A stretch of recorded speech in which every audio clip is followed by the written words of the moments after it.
Saludos solucionadores, bienvenidos a El Puesto de Limonada de Problema y Solución, el programa de las personas inquietas y conscientes como tú, que sabéis que hay mejores formas de hacer todo lo que hacemos y que disfrutáis ayudando a que las descubramos juntos. And as far as I can see, I'm losing control like a bad disease. Soy Ana Gaer y si quieres poner a punto tus power skills y empezar a disfrutar de una vida más feliz, plena y consciente, puedes conectar conmigo en mi rincón en las redes de Enciende tu Talento y con nuestra psicóloga, escritora y mentora favorita, Alicia Baigorri, puedes conectar en Baigorri Alicia. ¿Alguna vez te has preguntado por qué surge la violencia en nuestras vidas? ¿Qué la origina y si podemos transformarla? Hoy nos proponemos explorar las raíces profundas de una parte de nuestro potencial humano, reflexionar sobre su impacto en nuestras vidas y acercarnos a esos grandes aprendizajes que nos proponen desde las tradiciones ancestrales a los filósofos y movimientos que ha habido desde la antigüedad a nuestro presente. ¿Cuál es el vínculo entre la agresividad y la búsqueda de armonía? ¿Qué puede aportarnos esta sabiduría antigua para vivir más en paz con nosotros mismos, los demás y nuestro entorno? Cada reflexión es una oportunidad para transformar lo que no funciona en una posibilidad mejor. Si tú también aspiras a vivir de forma más consciente y plena, además de a ponerte a gusto y ajustar el volumen, te invitamos a preparar tu mente y tu corazón para nuestra limonada de hoy, porque no solo hablaremos de violencia y humanidad, queremos caminar y acercarnos contigo hacia un lugar donde sea posible vivir con menos miedo y sentirnos en paz. ¿Te vienes? Pues comenzamos.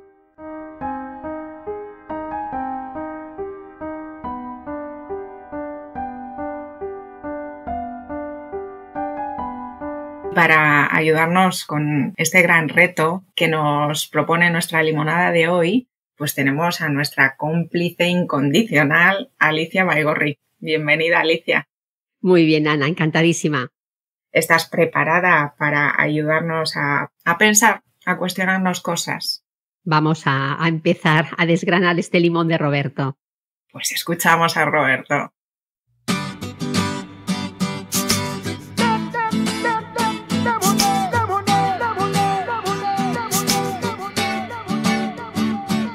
Buenos días, Ana. Tengo otro limón, no sé si es un limón o es una reflexión para ti. ¿Hasta dónde el otro día hablábamos del uso de la violencia con los niños, en plan un azote, un eso, o que se pasan y pegan a los niños? Y ahora te plantearía hasta dónde cierto grado de violencia es permisible o no. ¿Es 0? ¿Es 1? ¿Es 10? Por ejemplo, tú puedes saber si un gato se ha criado solo o en familia jugando con él. Si el gato cuando juegas con él saca las uñas y te muerde con fuerza, es que se ha criado solo. Porque en los juegos los gatos, entre sí, aprenden a moderar la presión de la mandíbula, o sea, el daño que infieren a sus hermanos, porque han jugado y han probado el daño fuerte y han visto que eso es malo. Y moderan su mordida cuando están jugando. Mientras que si se han criado solos, no han jugado con sus hermanos y no tienen la moderación de la mordida. Pues, ¿cómo podemos nosotros moderar la violencia o moderar un castigo o cómo podemos jugar con nuestros hermanos o con la violencia hasta saber en qué punto tenemos que apretar la mandíbula? Como nos comenta Roberto, el uso de la violencia con los niños. ¿Hasta dónde cierto grado de violencia es permisible o no? Esta es la pregunta que la educación siempre ha respondido. La pregunta es la misma, la respuesta ha ido variando a lo largo del tiempo. En los Juegos Olímpicos, a mí me ha llamado la atención esta gran jinete británica, Charlotte Dujardin, que aspiraba a su 4º oro en estos Juegos de París y, sin embargo, no ha participado en la competición tras filtrarse un vídeo de hace 4 años donde se le veía maltratando a un caballo. Y ella se ha retirado de todas las competiciones, tiene una suspensión provisional de la Federación Internacional de Deportes Ecuestres. Bueno, pues esto era para entrar en el tema de hasta dónde sí y hasta dónde no. Yo recuerdo, y además recuerdo, fíjate, clarísimamente, y hasta sé qué profesor de cuando yo era muy pequeña, en primaria, se utilizaba como técnica de corrección la regla. Iba a decir regleta, pero no, que era regla grande. Eran esas reglas enormes, no sé por qué eran tan grandes. La regla y las cachetadas con la regla. Eso yo lo he conocido. Sin embargo, ahora, por eso que la pregunta es la misma, pero la respuesta ahora es distinta. Ahora tenemos otras herramientas, tenemos otra filosofía en la que enmarcamos la situación y tenemos otra forma de verlo. La educación siempre ha estado a caballo entre es mejor castigos o nos inclinamos hacia una disciplina positiva, trabajando la inteligencia emocional, la educación emocional, ¿hacia dónde? Los castigos producen no aprendizaje, sin embargo, sí resentimiento. Y realmente lo que pretende la educación es educar, y no solamente educar en recordar o memorizar ciertos temas, ciertos aspectos, ciertos datos, sino en una educación con una mirada más amplia, integral de la persona completa, emocional, física, una salud integral, holística. La educación tiene que ir hacia el desarrollo integral de la persona. Por lo tanto, los castigos no funcionan porque no hay un aprendizaje, sí hay un resentimiento. La disciplina positiva no es que el alumno haga lo que quiera, no. Es entenderlo de otra manera. Es reforzar los aspectos positivos en la educación manteniendo su estabilidad y apoyándole emocionalmente. Yo aquí lo que utilizo es el condicionamiento operante, que resumidamente consiste en ignorar las conductas no deseadas y reforzar las conductas deseadas. Cuando digo reforzar y premiar, no consiste en ofrecerle un caramelo, un chuche, un dulce. Reforzar con la atención. Prestar atención a una conducta adecuada la refuerza y eso hace que el alumno la repita en posteriores ocasiones porque sabe que va a obtener una atención de la persona que está a cargo de él. Cuando tienes una conducta inadecuada, si la puedes, no siendo de gravedad, que si es de gravedad hay que retirar a esa persona de la situación y colocarla en una situación exenta de estímulos desagradables y de todos los estímulos para que esa persona se pueda relajar. Pero cuando hay una conducta no adecuada, hacer una retirada de atención es lo adecuado de hacer. ¿Por qué siendo lo adecuado no ocurre siempre? Porque es difícil de mantener. Para la persona que estamos educando, tanto padres como educadores, el retirar la atención cuando nuestro hijo o hija está haciendo algo inadecuado requiere por parte del educando un control emocional, que muchas veces también tú, Ana, hablas de ello.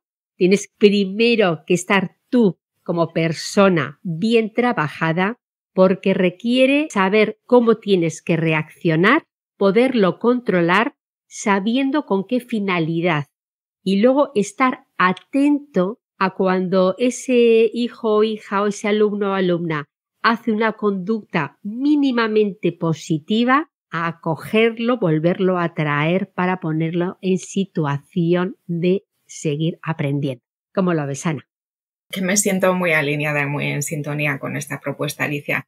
Yo cuando escuchaba a Roberto, y además teniendo en cuenta que recientemente pues hemos tenido otras limonadas que hemos enfocado directamente pues en la educación integral o a la orientación vocacional, con lo que yo me quedaba al escuchar cómo proponía el limón Roberto, no era solamente centrarnos en la violencia en la educación, sino ir más allá. Y para mí me he ido a una reflexión sobre la violencia en general como parte del potencial humano y cómo se manifiesta en todas nuestras interacciones, en todas nuestras relaciones, en las maneras que tenemos, las normas que hemos creado, las interacciones sociales, todos los sistemas que hemos diseñado y que hemos creado los seres humanos, cómo la violencia es parte de nosotros mismos y de todo lo que hemos generado. Y cómo está presente en nuestras vidas, qué impacto tiene y cómo nos posicionamos aquí, qué aprendemos cada uno. Lo primero que me salía es que no tiene demasiado sentido que yo me ponga a opinar sobre este tema porque he llegado a una conclusión, y es que cuando nos tomamos demasiado en serio nuestras opiniones, nos da por querer defenderlas, y precisamente esa tendencia a defender las opiniones como si fuera una prolongación de nuestra propia identidad es una de las semillas que está detrás de la violencia. Para mí, así es como yo lo veo. Entonces, no tengo ganas de aportar y de alimentar ese fuego, y se me ocurría que en lugar de, que sé que no es viable, porque al final opinamos y juzgamos todo el tiempo, pero enfocarme en invitarnos a compartir una reflexión profunda para ir a un lugar diferente. Entonces, lo primero es, antes de que nos vayamos a otras referencias, a Roberto, a ti, Alicia, a todos los que estáis compartiendo con nosotras en este momento, pues os preguntaría, ¿qué es violencia? Dedícate unos minutos a decir, ¿qué es la violencia? ¿Y cómo has experimentado tú la violencia en tu vida? Porque al final es una experiencia común para todos los seres humanos, y entiendo que todos hemos actuado desde la violencia y hemos sido el objeto de los comportamientos violentos de los demás. Y más allá de nuestras experiencias más personales, somos miembros de una sociedad en la que los sistemas que hemos construido están creados y diseñados desde esa violencia. Esto es parte de nosotros y de nuestras vidas. ¿Qué has aprendido tú? ¿A dónde has llegado? ¿Te has dado cuenta del impacto que tiene en tu vida? ¿Has llegado a alguna conclusión importante? Pues para mí esa sería la primera invitación. En función del momento de la historia, el lugar, la cultura en la que hemos nacido cada uno, cómo era la familia en la que hemos crecido, vamos a tener una experiencia diferente de algo que nos toca a todos. Que al final, violencia y humanidad, esto es parte de nosotros. Pues empezar por ¿qué es? Yo entiendo que la violencia es ese uso de la fuerza no solamente física necesariamente, una fuerza que no solamente tiene que ser limitada a la de nuestros cuerpos, que la podemos prolongar con las armas, por ejemplo, o con otros instrumentos, y usamos esa fuerza o la amenaza de hacer uso de esa fuerza, la intimidación, para conseguir algo que nos estamos proponiendo. Cuando yo me pongo a pensar de dónde surge esta necesidad de utilizar la fuerza, la violencia para conseguir mis objetivos, creo que hay una conexión entre la violencia y la emoción de la ira, de la rabia. Y cuando te pones a pensar en ¿para qué? Pues la naturaleza nos ha dotado de esta emoción de la rabia o nos ha dotado de ciertos instintos, porque al final tú observas que muchas veces ese potencial agresivo que existen en los seres vivos para al final cubrir nuestras necesidades, conseguir preservar nuestra propia vida o buscar la continuidad de nuestra especie, está la protección.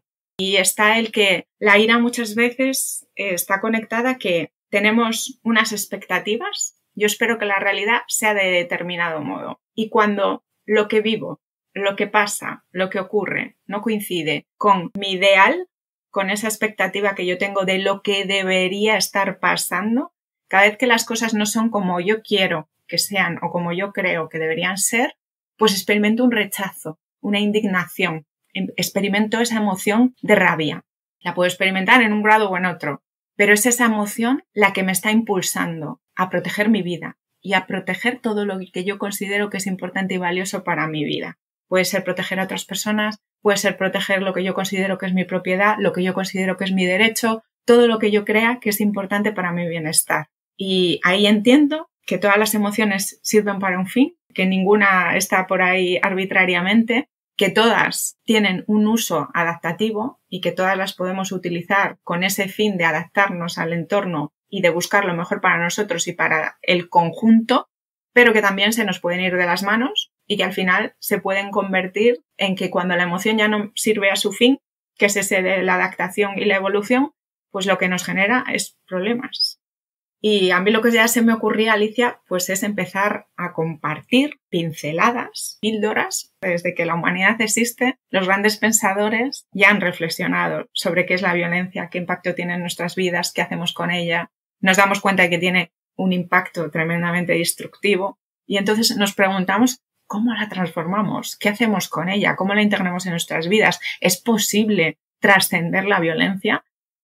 desde los filósofos estoicos y la filosofía de la antigüedad a la época medieval, a la filosofía moderna, a pensadores y autores contemporáneos, grandes tradiciones como el yoga, vinculado al hinduismo, el budismo, el taoísmo, el confucianismo, disciplinas como las artes marciales, una serie de perspectivas muy diferentes desde la que los seres humanos ya hemos reflexionado y nos hemos cuestionado todo lo que nos podíamos cuestionar sobre la violencia, y lo que se me ocurría era compartir una idea, una cita, una píldora de algunos de estos autores o de estas corrientes.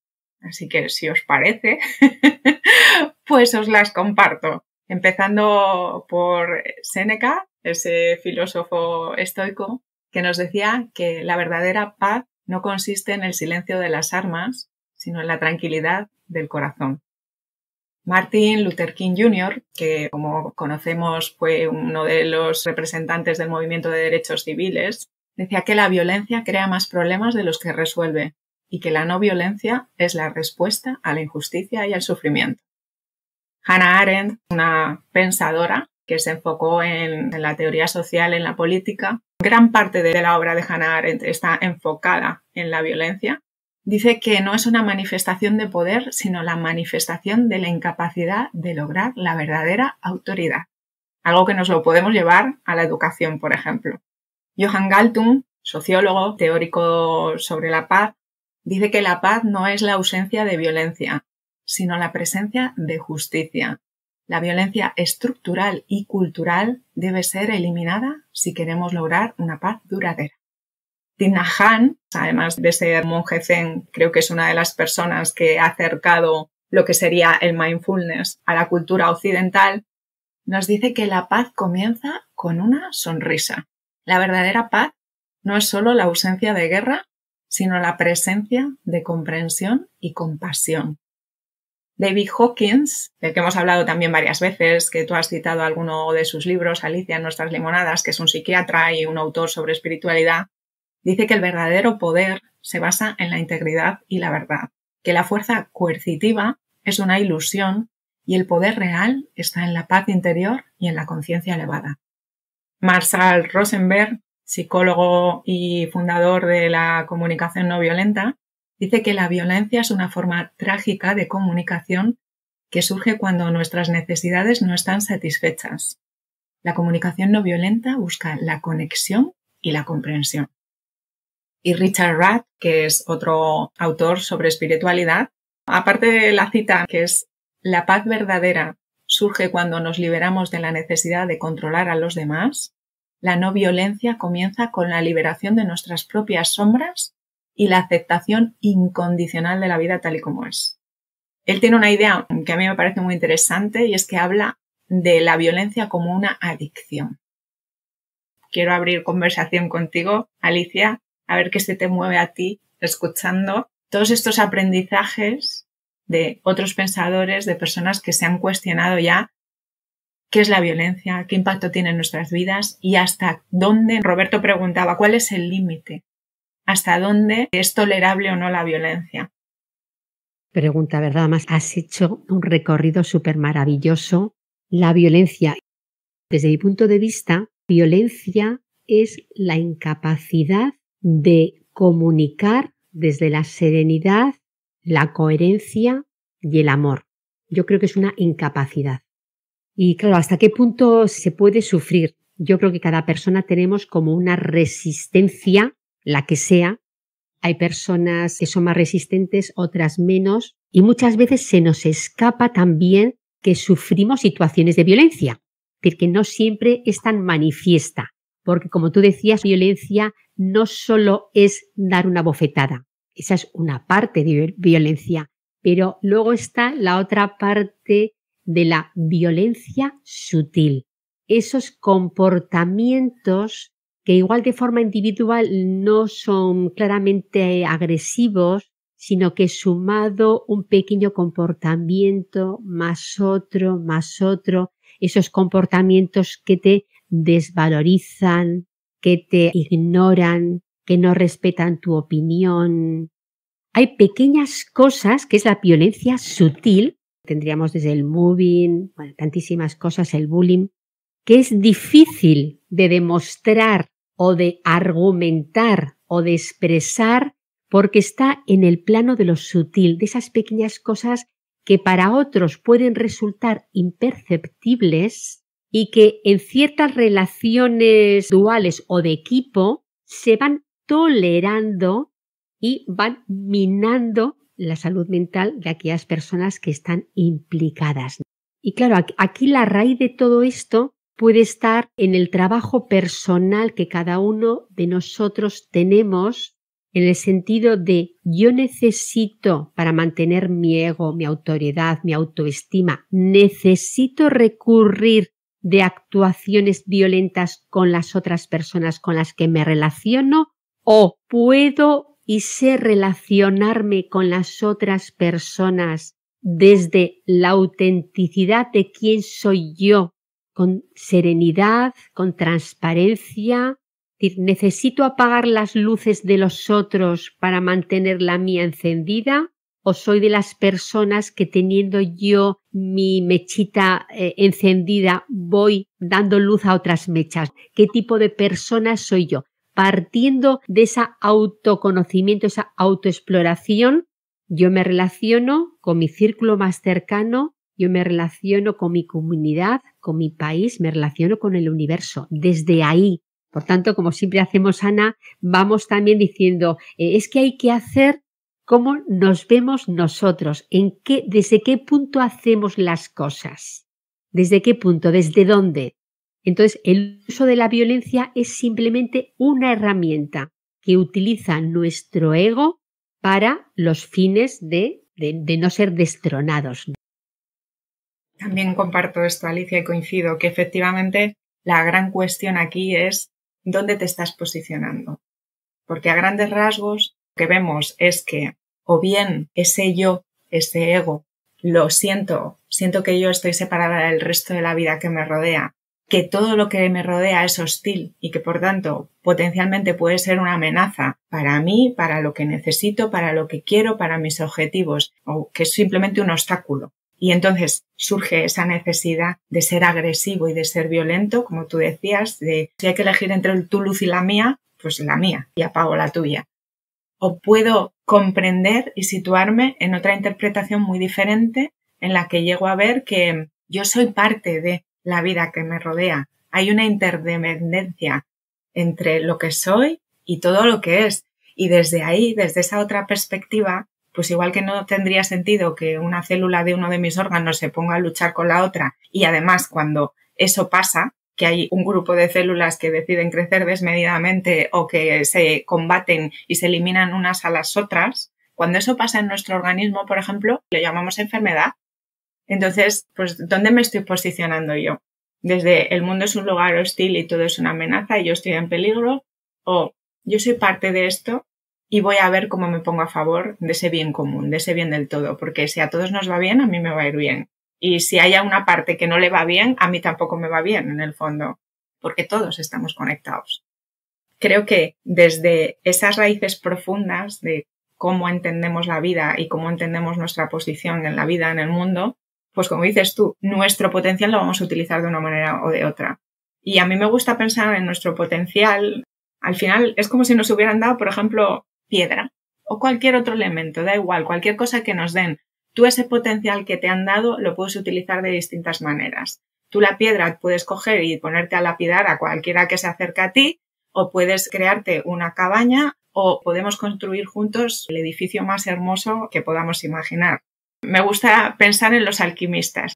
Podemos coger lo que aparentemente no tiene valor y tratar de refinarlo hasta llegar a lo más elevado. Se hacía con los metales, que se cogían cosas que no tenían valor a llegar a ese oro o a esos metales preciados, pues creo que también nosotros tenemos un potencial y que en función del nivel de conciencia en el que estamos, ese potencial lo utilizamos de una manera u otra.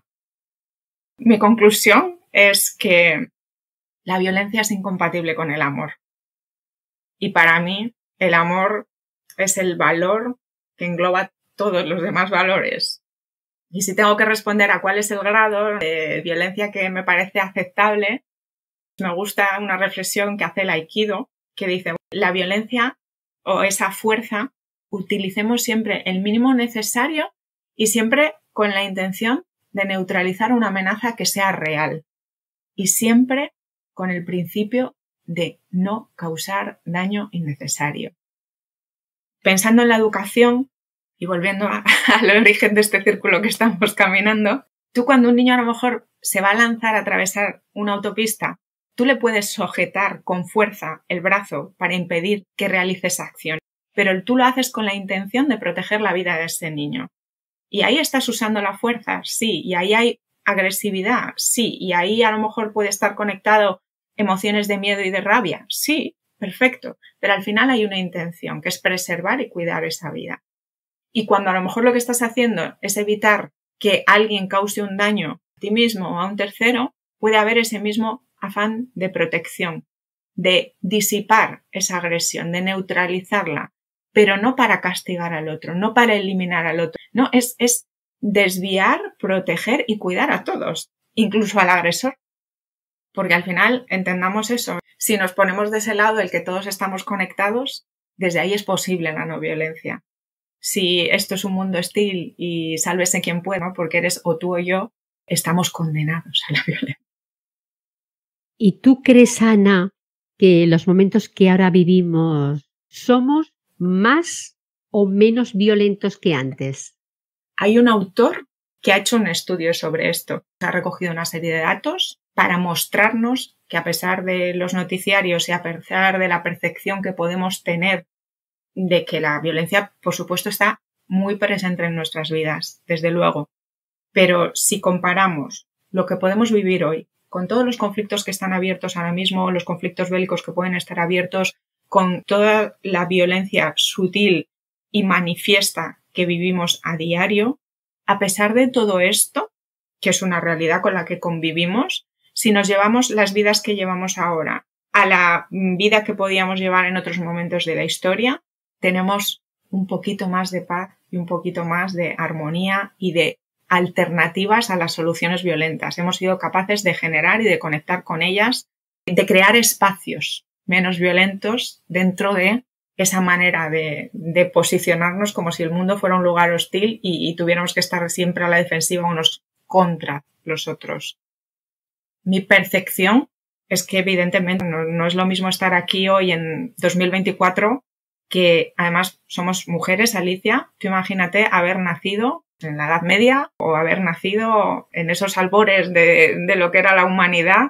Ahí sí que vivíamos lo que era cazar o ser cazados directamente. Yo creo que afortunadamente estamos evolucionando. Simplemente nosotros tenemos vidas muy cortas y sin embargo la vida en su conjunto pues no tiene prisa. La perspectiva es muy diferente. Desde una perspectiva individual es difícil percibir la evolución. No sé cómo lo ves tú. No, totalmente de acuerdo, Ana. Yo no sé si estamos mejor o peor, pero sí que estamos mejor de lo que en otros tiempos estuvimos, por supuesto, y sí que seguro que también podemos todavía estar mejor. En esa seguridad de que aún tenemos camino para conquistar y conquistarnos, el no perder de vista los hombres y las mujeres, que en un momento determinado todos tenemos que tomar decisiones en nuestra vida, tenemos que convivir porque somos personas que convivimos en comunidad. La semilla está en la educación de los niños y las niñas, y en esa educación que brille, que resalte con rotulador fosforito la inteligencia emocional para construir personas que el día de mañana van a trabajar en empresas, van a dirigir equipos, van a estar en la política, en organizaciones, van a tomar decisiones importantes tanto para ellos como para sus comunidades, y todo radica en esa exploración personal y en ese trabajo personal de hacernos completos en una buena autoestima, completos en saber digerir las emociones, en entenderlas, en abordarlas y en tener recursos para afrontar las situaciones que se nos presentan en el día a día. Sí, y responsabilizándonos sobre esas semillas que plantamos cada día y de las que somos parte, si entendemos que somos parte de esto y que por lo tanto cada pensamiento, cada palabra, cada gesto que tengo tiene un impacto y hace que esto vaya hacia un lado o que vaya hacia el otro, pues que pensemos en esa responsabilidad individual. Desde que despertamos por la mañana y nos relacionamos con nosotros mismos, con otras personas, con todo lo que nos rodea, ¿qué estoy sembrando? Así es, y tenemos una participación totalmente activa cada uno en nuestro microcírculo de relaciones. Y bueno, y estar atentos a las situaciones que puedan provocar violencia que no es adaptativa, que no es la de sujetar al niño que cruza la carretera, estar atentos a esas situaciones, tolerancia cero, implicarnos en los temas también comunitarios y bueno, y nuestro granito, aunque sea pequeño, que sea un granito auténtico y que sea un granito con unos principios, que seamos personas virtuosas en el tema de la tolerancia. Un placer haber compartido esta limonada contigo, Alicia. Gracias a Roberto por proponernos este limón y gracias a ti que has estado compartiendo también esta conversación, esta reflexión, porque el que tú estés ahí del otro lado hace que todo cobre sentido. Eres una pieza fundamental en este todo interconectado en nuestro espacio y ya sabes que nos podemos amargar y a dónde nos conduce esta emoción, esta amargura. Si te apetece, en lugar de amargarte, plantearte algo mejor, sabes que tenemos una cita cada miércoles a las 5 de la tarde. Viviter o Viveter. Nos vemos. Gracias. Adiós.